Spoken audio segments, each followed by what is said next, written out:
রাজ্য সরকার এতটাই ভয় পেয়েছে এসআইআর করতে গিয়ে, তাদের কর্মচারীরাই এটা এমনিশন ফর্মটা জমা নিয়ে তারা যে ডাউনলোড করেছে অ্যাপসে, এত ভুলভাল করে করেছে, এত শর্ট টাইমে করেছে। তাদের উচিত ছিল ভালো করে দেখে ওই A B C D H spelling ধরে লোড করে দিয়েছে। এক কথায় বলা যেতে পারে ফাঁকিবাজি, মানে একবারে ভুলভাল ভাবে এইসব লোড করে দিয়ে এখন যে খসড়া তালিকা সেখানে শয়ে শয়ে ব্যক্তিকে নোটিশ দিচ্ছে। নোটিশ দেওয়ার মানে কি, হিয়ারিংয়ে যে তোমার কোনো এই তথ্য নিয়ে এসো। তাহলে তাদের নামে অ্যামনিশন ফর্ম দেওয়া হলো, তারা অ্যামনিশন ফর্ম পাওয়ার যোগ্য বলেই তাদেরকে দেওয়া হচ্ছে। তাদের সেই নামটা 58,20,000 বাদ দিয়ে তাহলে 7,09,00,000 নাম খসড়া তালিকাতে টাঙানো আছে। আগামী 1/1/2026 যাদের 18 বছর পূর্ণ হবে তাদের বার্থ সার্টিফিকেট দিয়ে 6 নম্বর ফর্ম ফিল আপ করলে আমার ধারণা আবার 30 থেকে 40 লাখ মানুষের নাম উঠে যাবে। তাহলে আলটিমেটলি যে 7,66,00,000 ছিল প্রায় ধারে কাছে চলে আসবে। তাহলে এখন আবার আননেসেসারি গোটা রাজ্য জুড়ে, বিশেষ করে মুসলিম ভোটারদের কাছে বেশি বেশি করে একটা বুথে 1000 ভোটার, সেখানে 400, 450, 500 লোকের নামে নোটিশ সার্ভ হচ্ছে। রাজ্য সরকারকে খুব ভদ্রভাবে বলছি, আধিকারিকদের অত্যন্ত বিনয়ের সঙ্গে বলছি, আপনারা তৃণমূল কংগ্রেসের পার্টির ফাঁদে পা দেবেন না। বাংলার মানুষের ন্যায্য অধিকার নিয়ে ছিনিমিনি খুলতে যাবেন না। দিল্লির ইলেকশন কমিশন যেটা এসআইআর-এর যে শিডিউল বা যে নির্দেশ বা যে জিও, সেইটা মান্যতা দিয়ে যেটা খসড়া তালিকা আছে সেখান থেকে পূর্ণাঙ্গ তালিকা 14 ফেব্রুয়ারি প্রকাশ করে দেন।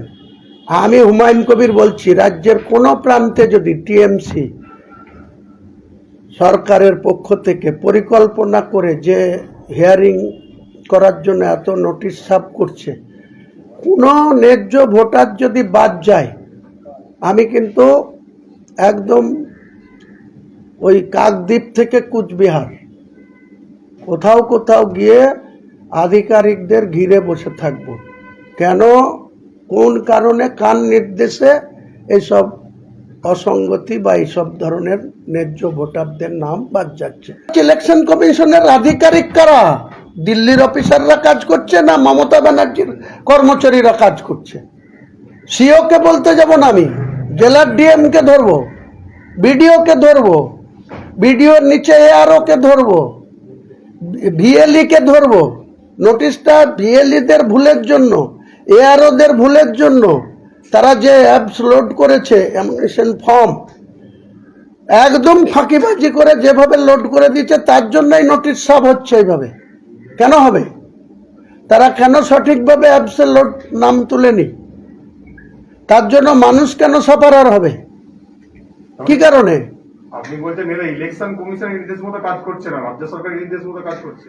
হ্যাঁ, ইলেকশন কমিশন যে দিয়েছে, এখানে রাজ্য সরকারের আধিকারিকরা সম্পূর্ণভাবে প্ল্যান মাফিক ভোটারদের নিজেদের পক্ষে রাখার জন্য, এদেরকে ভীতি প্রদর্শন করার জন্য এসব নোটিশ সার্ভ করছে। হিয়ারিং এর কোনো প্রয়োজনই নাই এত পরিমাণ। রাজ্য সরকার এদেরকে প্ল্যান মাফিক ভোটারদের ভীতি সৃষ্টি করছে, ক্রেডিট নেবে যে বিশেষ করে মুসলমান ভোটারদের এই পরিমাণে নোটিশ সার্ভ করার পর তাদের নাম কিন্তু থাকবে, তাদের ভয় পাওয়ার কিচ্ছু নাই। আমি জোর দিয়ে বলছি, ভয় পাওয়ার কিছু নাই।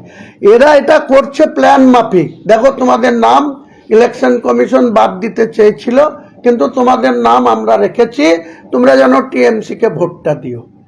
এটা হচ্ছে এদের প্ল্যান। আমরা তার আগেই রাস্তায় নেমে সাধারণ পাবলিককে তো অভয় দিবই। তাহলে এখন এত পরিমাণ লোককে নোটিশ দিয়ে ভীতি প্রদর্শন করা, প্ল্যান মাফিক করা হচ্ছে। রাজ্য সরকারের জেলা শাসকরা দের কাছে নির্দেশ যাচ্ছে চিফ সেক্রেটারির কাছ হয়ে, আর বিভিন্ন জেলা শাসকরা এই কাজ করছে। ভয় পাওয়ার কিছু নাই, এসব নোটিশে অ্যাটেন্ড করারই দরকার নাই, হিয়ারিং এ যাবেই না, দেখি কটা নাম বাদ দেয়। মুসলমানদের বেশি বেশি করে, কারো 1000 ভোটারে 400 450 মুসলমানদের হিয়ারিং এর নোটিশ দিচ্ছে, 900 হিন্দু ভাইদের জায়গায় 100 150 এরকম নোটিশ দিচ্ছে। সবাইকেই ভয় দেখানো হচ্ছে। আরে নির্বাচন কমিশন কোথায় দাঁড় করিয়েছে? নির্বাচন কমিশন, ইলেকশন কমিশন রাজ্যের চিফ সেক্রেটারিকে বলেন আর সিও কে বলেন। চিফ সেক্রেটারি কার আন্ডারে, ডিএমরা কার আন্ডারে? চিফ সেক্রেটারির আন্ডারে। জেলায় যান না, ব্লকে যান না, বুথ লেভেলে যান না। কি দিল্লির অফিসাররা করছে?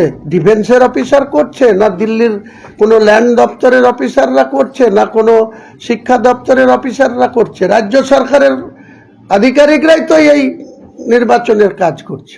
কিন্তু তারা তো নির্বাচন কমিশনের অধীনে কাজ করছে। আরে অধীনে হলো তো কি হলো? আপনাকে অধীনে কাজ করছে মানে কি? উনাকে কোথায় বলেছে? কোটা একটা দেখাক যে তোমাকে মাস্ট 1000 খসড়া তালিকা আছে, সেখানে তোমাকে 500কে নোটিশ করতে হবে, এটা ইলেকশন কমিশন বলেছে। একটা দেখাতে বলেন, আমাকে দিতে বলুন। না, আপনার কি মনে হচ্ছে মুসলিমদেরকে টার্গেট করে এটা করা? হ্যাঁ, ভীতি প্রদর্শন করা হচ্ছে। কেন? মুসলিমরা যাতে আগামী দিনে মমতা ব্যানার্জি তাদের মাসিয়া, তাদের ভোটার লিস্টে নামটা রাখার জন্য মমতা ব্যানার্জি, অভিষেক ব্যানার্জি ক্রেডিট নেওয়ার জন্য তার আধিকারিকরা এসব করছে। এসব করে কোনো লাভ হবে না।